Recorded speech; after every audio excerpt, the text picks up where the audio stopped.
જય યોગેશ્વર અર્થશાસ્ત્ર ધોરણ 11 પ્રકરણ નંબર 2 મૂળભૂત ખ્યાલો અને સંકલ્પનાઓની અંદર ગઈ વખતે આપણે ઉત્પાદનના સાધનોનો અર્થ અને તેના લક્ષણો જોઈ ગયા હતા. આજે આપણે ઉત્પાદનના સાધનોમાં જમીન અને મૂડીનો તફાવત તેમજ મૂડી અને શ્રમનો તફાવત જોવા પ્રયત્ન કરશું. તે ઉપરાંત ચક્રાકાર આર્થિક પરિવર્તનોની પણ વાત કરીશું. તો સૌપ્રથમ આપણે તફાવત જોવા પ્રયત્ન કરીએ છીએ. તફાવત અંદર જમીન અને મૂડી. જમીન અને મૂડી આ તફાવત આપણે જોવા પ્રયત્ન કરીએ તો જમીન પહેલા આપણે જમીનનું બોલીશું, ત્યાર પછી આપણે મૂડીની વાત કરીશું. તો કે જમીન એ ઉત્પાદનનું માનવ સર્જિત સાધન નથી, પણ જમીન એ ઉત્પાદનનું કુદરતી સાધન છે. ભગવાને તેને બનાવ્યું છે. જ્યારે સામેની બાજુ મૂડી એ ઉત્પાદનનું માનવ સર્જિત સાધન છે અથવા ઉત્પાદનનું ઉત્પાદિત સાધન છે એમ કહી શકાય. બીજી બાબતનો તફાવત કહીએ તો પહેલો તફાવત કયો છે? જમીન એ ઉત્પાદનનું કુદરતી સાધન છે, કુદરતી બક્ષિસ છે. ત્યારે મૂડી એ ઉત્પાદનનું માનવ સર્જિત સાધન છે, માનવ સર્જિત ઉત્પાદનનું ઉત્પાદિત સાધન છે. બીજી વાત આવે પુરવઠો, કે જમીનનો પુરવઠો સ્થિર છે, નિશ્ચિત છે, કારણ કે કુદરતે આપેલું છે. જ્યારે મૂડીનો પુરવઠો માનવ સર્જિત હોવાથી તેમાં પરિવર્તન આવી શકે છે, વધઘટ થઈ શકે છે. ત્રીજો મુદ્દો જોઈએ ગતિશીલતા. જમીનની ગતિશીલતા ભૌગોલિક દ્રષ્ટિએ વિચારીએ તો ભૌગોલિક દ્રષ્ટિએ જમીનની ગતિશીલતા અગતિશીલ છે. સૌથી વધુ અગતિશીલ સાધન હોય તો તે જમીન છે. આમ ગતિશીલતાની દ્રષ્ટિએ ભૌગોલિક દ્રષ્ટિએ જમીન એ ઉત્પાદનનું સૌથી વધુ અગતિશીલ સાધન છે. જ્યારે મૂડીની વાત આવે તો ભૌગોલિક દ્રષ્ટિએ મૂડી એ ઉત્પાદનનું સૌથી વધુ ગતિશીલ સાધન છે. હવે આપણે જોઈએ તો મૂડી હોય તો અમદાવાદની કોઈ મૂડી હોય, યંત્ર હોય તો એને ભારતના કોઈ પણ રાજ્ય હોય, મદ્રાસ હોય, મહારાષ્ટ્ર હોય, તામિલનાડુ હોય, કોઈ પણ દેશના ખૂણામાં મોકલી શકાય છે, ફાસ્ટ જાય છે. એટલું નહીં, વિશ્વના કોઈ પણ દેશમાં જઈ શકે. પણ સામે જમીન હોય તો જમીનની ભૌગોલિક ગતિશીલતા નથી, શૂન્ય છે. એને એક સ્થળેથી અન્ય સ્થળે લઈ જઈ શકાતી નથી. એટલે આ ગતિશીલતામાં તફાવત. ચોથી બાબત છે ખર્ચ. ખરેખર જમીનનું ઉત્પાદન ખર્ચ શૂન્ય છે, મતલબ કે હોતું જ નથી, કારણ કે તે ભગવાને વિનામૂલ્ય કુદરતી સંપત્તિ બક્ષિસ તરીકે આપી. તો જમીનનું ઉત્પાદન ખર્ચ શૂન્ય છે, કારણ કે તે ભગવાને વિનામૂલ્યે બક્ષિસ તરીકે આપેલું છે. જ્યારે મૂડી છે એ મૂડીનું ઉત્પાદન ખર્ચ હોય છે, મૂડીને ઉત્પાદન ખર્ચ આવે છે, કારણ કે માનવ સર્જિત છે. અને છેલ્લે વળતરની વાત કરીએ તો જે જમીન છે એ જમીનની જે વળતર સ્વરૂપે જે મળે છે તેને કહેવાય ભાડું. જમીનને વળતર રૂપે ભાડું મળે છે, જ્યારે શ્રમને વળતર રૂપે વ્યાજ મળે છે. એટલે જમીનને મળતા વળતરને ભાડું કહેવાય અને મૂડીને મળતા વળતરને વ્યાજ કહેવાય છે. આમ એક તફાવત જોયો જમીન અને મૂડી. એવી જ રીતે બીજો તફાવત પણ જોવા પ્રયત્ન કરીએ તો બીજો તફાવત છે મૂડી અને શ્રમ. મૂડી અને શ્રમ. આ મૂડી અને શ્રમ છે તેનો પણ તફાવત છે. તો સૌથી પહેલા આપણે અર્થ જોવા પ્રયત્ન કરીશું કે મૂડી અને શ્રમનો તફાવત છે. તો સૌથી પહેલા અર્થ. તો મૂડી એ ઉત્પાદનનું માનવ સર્જિત સાધન છે. કોઈ પણ માનવ સર્જિત સાધન ઉત્પાદન કાર્યમાં જોડાય, ઉપયોગમાં લેવાય એટલે તે મૂડી કહેવાય છે. તો મૂડીનો અર્થ, મૂડી એ ઉત્પાદનનું માનવ સર્જિત સાધન છે. કોઈ પણ સાધનને એટલે કોઈ પણ સાધન જે માનવ સર્જિત હોય તેને ઉત્પાદન કાર્યમાં રૂપવામાં આવે તો તે મૂડી કહેવાય છે, મૂડી ગણાય છે. શ્રમની વાત કરીએ. શ્રમનો અર્થ, શ્રમ એટલે અન્ય વ્યક્તિની દેખરેખ હેઠળ આર્થિક વળતરની અપેક્ષા સાથે કરવામાં આવતો માનસિક કે શારીરિક જે કાર્ય છે તેને શ્રમ કહેવાય. શ્રમ એટલે અન્ય વ્યક્તિની દેખરેખ હેઠળ વળતર કે બદલાની અપેક્ષાથી કરવામાં આવતું માનસિક કે શારીરિક જે કાર્ય છે તેને શ્રમ તરીકે ઓળખવામાં આવે છે. હવે બીજો મુદ્દો વળતર. મૂડીને જે વળતર મળે છે તેને વ્યાજ કહેવામાં આવે છે, જ્યારે શ્રમને જે વળતર મળે છે તેને વેતન કહેવામાં આવે છે. ત્રીજો તફાવતનો મુદ્દો છે ગતિશીલતા. ભૌગોલિક દ્રષ્ટિએ મૂડી એ સૌથી વધુ ગતિશીલ સાધન છે. સૌથી વધુ ગતિશીલ સાધન એ મૂડી છે. જ્યારે શ્રમની ગતિશીલતાની વાત આવે તો શ્રમની ભૌગોલિક કે વ્યવસાયિક ગતિશીલતા પ્રમાણમાં ઓછી છે. ગતિશીલતા છે પણ પ્રમાણમાં ઓછી છે, કારણ કે તેને ભાષા, ધર્મ, રીત રિવાજો, ભૌગોલિક વાતાવરણ આ બધું અસર કરે, એટલે તેની ગતિશીલતા પ્રમાણમાં ઓછી છે. ત્રીજી બાબત આવે છે ફેરફાર ક્ષમતા. બીજી બાબત કઈ છે? ફેરફાર ક્ષમતા. મૂડી છે એ માનવ સર્જિત હોવાથી તેમાં ફેરફાર થઈ શકે છે, તે ફેરફાર ક્ષમ છે. મૂડી એ માનવ સર્જિત હોવાથી તે ફેરફાર ક્ષમ છે, તેમાં ફેરફાર કરી શકાય છે, તેમાં વધઘટ થઈ શકે છે. જ્યારે શ્રમ છે એ શ્રમ વસ્તી ઉપર આધારિત હોવાથી તેમાં ટૂંકા ગાળામાં ફેરફાર શક્ય નથી. હા, લાંબે ગાળે વસ્તી વધે તો તેના પુરવઠામાં વધારો અથવા વસ્તી ઘટે તો ઘટાડો પણ થઈ શકે છે, પણ લાંબા ગાળે વધઘટ થાય. ટૂંકા ગાળામાં જે શ્રમ છે તેનો પુરવઠો પરિવર્તનશીલ નથી, લગભગ સ્થિર છે. એટલે ફેરફારની જ્યારે વાત આવે ત્યારે તેવી જ રીતે વિભાજન ક્ષમતા. કઈ બાબત આવે છે? વિભાજન ક્ષમતા, વિભાજ્યતા. મૂડી છે એ વિભાજ્ય છે. મૂડી એ વિભાજ્યતાનો ગુણ ધરાવે છે, એટલે કે મૂડીને મૂડીદારથી જુદી પાડી શકાય છે, અલગ કરી શકાય છે. મૂડીનો માલિક મૂડીની સાથે લઈને ફરતો નથી હોતો, મૂડીદારથી મૂડીને અલગ પાડી શકાય. પણ શ્રમ એ અવિભાજ્ય છે. શ્રમ એ કેવો છે? અવિભાજ્ય. શ્રમને શ્રમિકથી અલગ પાડી શકાતો નથી. આમ મૂડી અને શ્રમના તફાવતની વાત કરીએ તો અર્થની દ્રષ્ટિએ તફાવત પડે છે, વળતરની દ્રષ્ટિએ તફાવત પડે, એ જે ગતિશીલતાની દ્રષ્ટિએ તફાવત પડે, ફેરફાર ક્ષમતાની દ્રષ્ટિએ તફાવત પડે અને વિભાજ્યતાની દ્રષ્ટિએ પણ તફાવત પડી શકે છે. હવે આજે નવો પ્રશ્ન આપણે જોવાનો છે. તે પ્રશ્ન અર્થતંત્રમાં આવતા ચક્રાકાર આર્થિક પરિવર્તનોના પ્રકારો. અર્થતંત્રમાં આવતા ચક્રાકાર આર્થિક પરિવર્તનોના પ્રકારો તેની આજે વાત કરવી છે. ખરેખર તો માનવ જીવનની જેમ અર્થતંત્રમાં પણ ચક્રાકાર પરિવર્તનો આવે છે. આવા પરિવર્તનો અર્થતંત્રમાં મોટી ઉથલપાથલો અને અસંતુલન સર્જે છે. આવા પરિવર્તનો અર્થતંત્રમાં મોટી ઉથલપાથલો અને અસંતુલનનું સર્જન કરે છે. અર્થતંત્રની અંદર આવતી ઉથલપાથલો 4 પ્રકારની જોવા મળે છે. અર્થતંત્રમાં આવતી ઉથલપાથલો એ 4 પ્રકારની છે. મતલબ કે ચક્રાકાર પરિવર્તનોના 4 પ્રકાર છે. કયા 4 પ્રકાર? તો એક પ્રકાર છે આકસ્મિક આર્થિક પરિવર્તન, બીજો પ્રકાર છે મોસમી આર્થિક પરિવર્તન, ત્રીજો પ્રકાર છે દીર્ઘકાલીન આર્થિક પરિવર્તનો અને ચોથો પ્રકાર છે ચક્રવત આર્થિક પરિવર્તનો. આમ જે આપણે અર્થતંત્રમાં આવતા ચક્રાકાર આર્થિક પરિવર્તનો, એટલે ચક્રાકાર આર્થિક પરિવર્તનોના કેટલા પ્રકાર પડે છે? તો કે 4 પ્રકાર. આકસ્મિક આર્થિક પરિવર્તન, મોસમી આર્થિક પરિવર્તન, દીર્ઘકાલીન આર્થિક પરિવર્તન અને ચક્રવાત આર્થિક પરિવર્તનો. આમ અર્થતંત્રમાં આવતા ચક્રાકાર આર્થિક પરિવર્તનોના 4 પ્રકાર છે. આકસ્મિક આર્થિક પરિવર્તનો, મોસમી આર્થિક પરિવર્તનો, દીર્ઘકાલીન આર્થિક પરિવર્તનો અને ચક્રવાત આર્થિક પરિવર્તનો.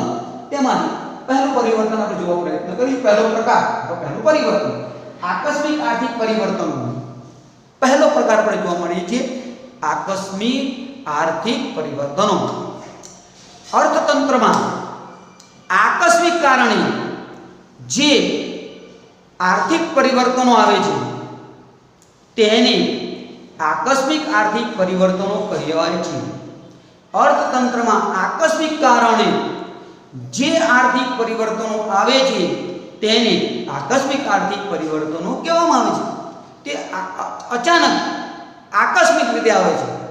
દાખલા તરીકે વાવાઝોડું, ધરતીકંપ, અતિવૃષ્ટિ, અનાવૃષ્ટિ, રોગચાળો, આવા અચાનક પરિવર્તનો આવે છે.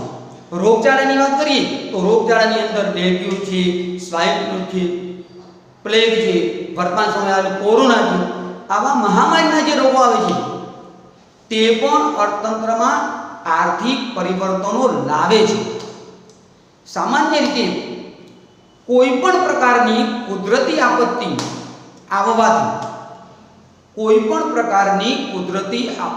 આવવાથી અર્થતંત્રમાં મોટી ઉથલપાથલો આવે છે, મોટી ઉથલપાથલો સર્જાય છે. આવા આકસ્મિક પરિવર્તનો અર્થતંત્રમાં કોઈ એક ભાગ પૂરતા મર્યાદિત પણ હોઈ શકે. આવા જે આકસ્મિક પરિવર્તનો છે તે સમગ્ર અર્થતંત્રમાં આવી જરૂર નથી. અર્થતંત્રના કોઈ એક ભાગ પૂરતા, કોઈ એક ક્ષેત્ર પૂરતા, કોઈ એક વિભાગ પૂરતા પણ આવી શકે છે. દાખલા તરીકે ભારત જેવો વિશાળ દેશ છે અને અનેક પ્રદેશો અને રાજ્યો છે.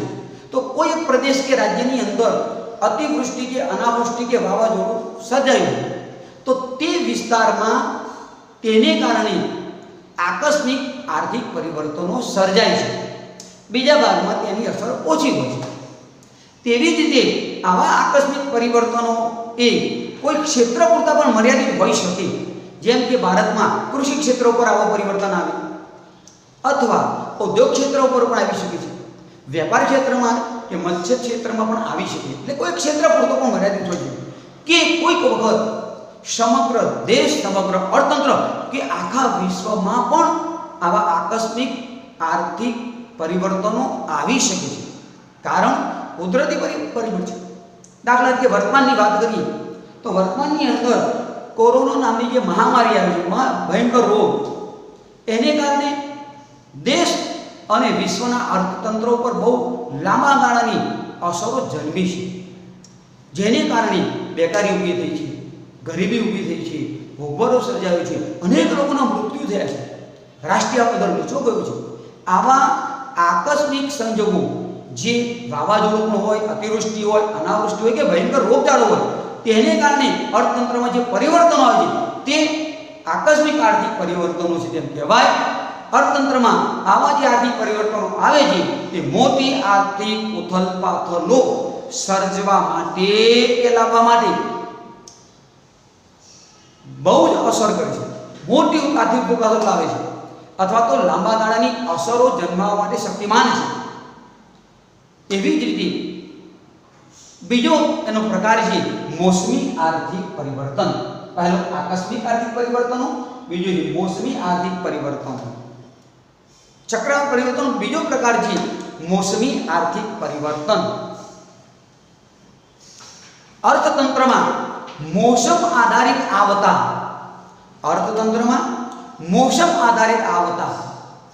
આર્થિક પરિવર્તનો, અર્થતંત્રમાં મોસમ આધારિત આવતા પરિવર્તનો ને મોસમી આર્થિક પરિવર્તનો કહીએ છીએ. આ મોસમી આર્થિક પરિવર્તનો એ બજારમાં જુદી જુદી માંગનું સર્જન કરે છે અને તે મુજબ ઉત્પાદન અને રોજગારીમાં પરિવર્તન સર્જી શકે છે. મોસમી આર્થિક પરિવર્તનો એ બજારમાં જુદી જુદી માંગનું સર્જન કરી તે મુજબ ઉત્પાદન અને રોજગારીમાં પરિવર્તન સર્જી શકે છે. દાખલા તરીકે શિયાળાની ઋતુ આવે ત્યારે ગરમ કપડાની માંગ વધે છે. પરિણામે ગરમ કપડાના ઉત્પાદન સાથે સંકળાયેલા લોકોની આવક અને રોજગારીમાં વધારો થાય છે, તેમાં પરિવર્તન આવે છે.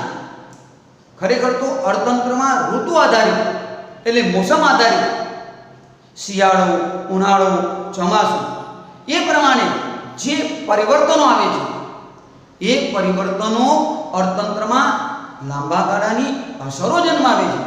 આવા પરિવર્તનો સમયાંતરે અને ચક્રાકાર રૂપે આવે છે. આવા પરિવર્તનો કેવા છે? સમયાંતરે, સમયે સમયે અને ચક્રાકાર રૂપમાં જોવા મળે છે. આવા જે પરિવર્તનો છે એ ચક્રાકાર સ્વરૂપના હોવાથી તેના કારણો શોધવા સરળ છે. આવા પરિવર્તનો કેવા છે?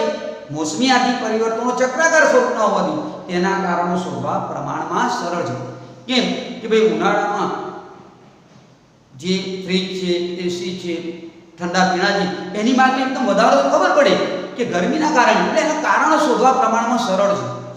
શિયાળો આવે ત્યારે ગરમ કપડાની માંગ વધે છે, પણ સામે ઠંડા પીણા, ફ્રીજ, એસીની માંગ ઘટે છે. તો આ પરિવર્તનના કારણો શોધી શકાય. એવી જ રીતે ત્રીજો વિભાગ છે આપણો દીર્ઘકાલીન આર્થિક પરિવર્તન. ત્રીજો કયો છે આપણો પ્રકાર?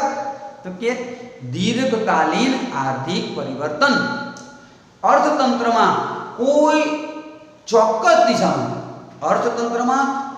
ચોક્કસ દિશામાં લાંબા સમયગાળે પરિવર્તનની પ્રક્રિયા અસ્તિત્વમાં આવી હોય, અર્થતંત્રમાં કોઈ ચોક્કસ દિશામાં લાંબા સમય માટે પરિવર્તનની પ્રક્રિયા અસ્તિત્વમાં આવી હોય તો તે દીર્ઘકાલીન આર્થિક પરિવર્તનો છે તેમ કહેવાય. અર્થતંત્રમાં આવતા આવા પરિવર્તનો લાંબા ગાળાના હોવા છતાં ચક્રાકાર હોતા નથી. અર્થતંત્રમાં જે દીર્ઘકાલીન પરિવર્તનો છે તે લાંબા ગાળાના હોવા છતાં ચક્રાકાર હોતા નથી. સામાન્ય રીતે દીર્ઘકાલીન પરિવર્તનો એટલા ધીમા હોય છે, બહુ ધીમે ધીમે. દીર્ઘકાલીન પરિવર્તનો એટલા ધીમા હોય છે કે તેના કારણો શોધવાની જરૂર રહેતી નથી. આવા પરિવર્તનોને ઓળખી શકાય છે, આવા પરિવર્તનો ઓળખી શકાય તેવા હોય છે. તો દીર્ઘકાલીન આર્થિક પરિવર્તનો એટલે અર્થતંત્રમાં કોઈ ચોક્કસ દિશામાં લાંબા સમય માટે પરિવર્તનની જે પ્રક્રિયા અસ્તિત્વમાં આવી હોય તે દીર્ઘકાલીન આર્થિક પરિવર્તનો છે તેમ કહેવાય. દાખલા તરીકે આપણે જોઈએ કે 1991 ની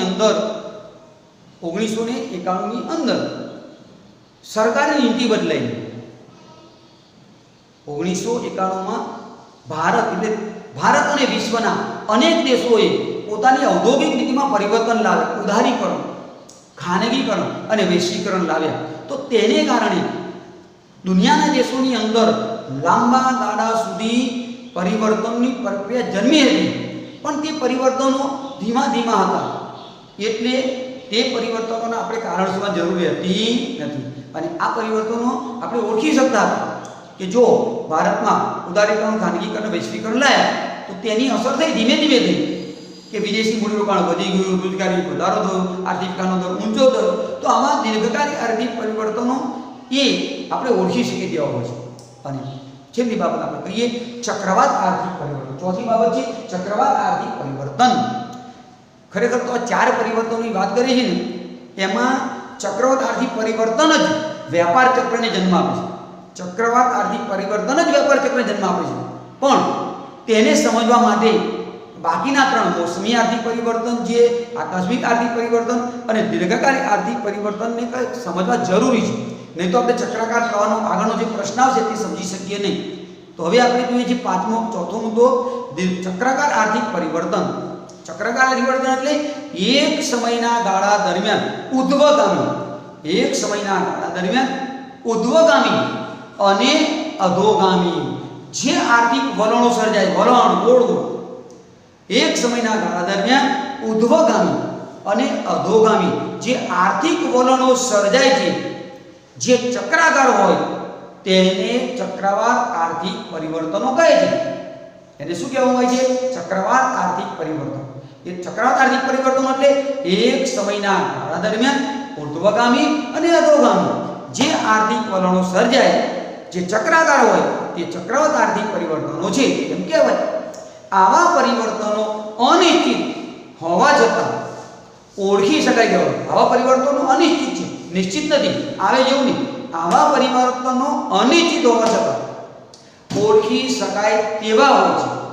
આવા પરિવર્તનો થોડે ઘણે અંશે નિયમિત હોવા છતાં અર્થતંત્રમાં મોટી ઉથલપાથલો લાવે છે. આવા પરિવર્તનો થોડે છે નિયંત્રિત પણ છે, છતાં તે અર્થતંત્રમાં મોટી ઉથલપાથલો લાવે છે. મોટી ઉથલપાથલ લાવે છે. મૂડીવાદી અર્થતંત્રમાં ચક્રવાત આર્થિક પરિવર્તનો વધારે આવે છે. મૂડીવાદી અર્થતંત્ર એટલે કે અમેરિકા જેવા મૂડીવાદી અર્થતંત્રમાં આવતી આવી ચક્રવાત ઉથલપાથલો વ્યાપાર ચક્રની નિયમિત ઘટનાને જન્મ આપે છે. મૂડીવાદી અર્થતંત્રમાં આવતી આવી ચક્રકાર ઉથલપાથલો વ્યાપાર ચક્રની નિયમિત ઘટનાને જન્મ આપે છે. એટલે એમ કહેવાય કે અમેરિકા જેવા જે મૂડીવાદી દેશો છે એ મૂડીવાદી દેશોમાં વ્યાપાર ચક્રો વધારે સર્જાય. તેજી અને મંદી, ઓટ, તેજી, મંદી, ઓટ, સુધારણા, આ જે વ્યાપાર ચક્ર છે એના તબક્કા એ કયા અર્થતંત્રમાં વધારે આવે તો કે મૂડીવાદી અર્થતંત્રમાં તેની અસર વધારે જોવા મળે છે, તે પરિવર્તન વધારે જોવા મળે, બાકીના અર્થતંત્રમાં ઓછી જોવા મળે. તો હવે આવતી વખતે જ્યારે આપણે આવીએ ત્યારે વ્યાપાર ચક્રનો અર્થ અને તેના તબક્કાઓ આપણે જોવા પ્રયત્ન કરીશું. આજે આપણે અહીંયા એક જોઈ ગયા તફાવત જમીન અને મૂડી વચ્ચેનો તફાવત, બીજો તફાવત મૂડી અને શ્રમનો તફાવત. કોના આધારે પાડ્યો તો મૂડીનો અર્થ, શ્રમનો અર્થ, વળતર, મૂડીને મળતું વળતર, શ્રમને મળતું વળતર, ગતિશીલતા, મૂડીની ગતિશીલતા અને શ્રમની ગતિશીલતા, અને ફેરફાર, મૂડીમાં કેવો ફેરફાર, શ્રમમાં કેવો ફેરફાર, અને વિભાજ્ય ક્ષમતા, મૂડીમાં કેવી છે ને શ્રમમાં, તેની દ્રષ્ટિએ આપણે તફાવત પાડીએ. હવે તે પછી અર્થતંત્રમાં આવતા ચક્રાકાર આર્થિક પરિવર્તનોના 4 પ્રકાર: આકસ્મિક આર્થિક પરિવર્તનો, મોસમી આર્થિક પરિવર્તનો, દીર્ઘકાલીન આર્થિક પરિવર્તનો અને ચક્રાકાર આર્થિક પરિવર્તનો આપણે જોઈ ગયા છીએ. આવતી વખતે આવી ત્યારે એક છેલ્લો પ્રશ્ન છે અને તે છે વ્યાપાર ચક્રનો અર્થ અને વ્યાપાર ચક્રના જુદા જુદા તબક્કા, જે તેજી છે, ઓટ છે, મંદી છે અને સુધારણા છે. તે આવતી વખતે જોવા પ્રયત્ન કરીશું. આ સાથે જે આપણે પીડીએફ મોકલી તેના દ્વારા અભ્યાસ કરજો.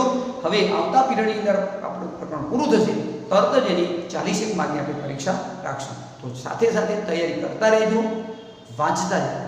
જય યોગેશ્વર.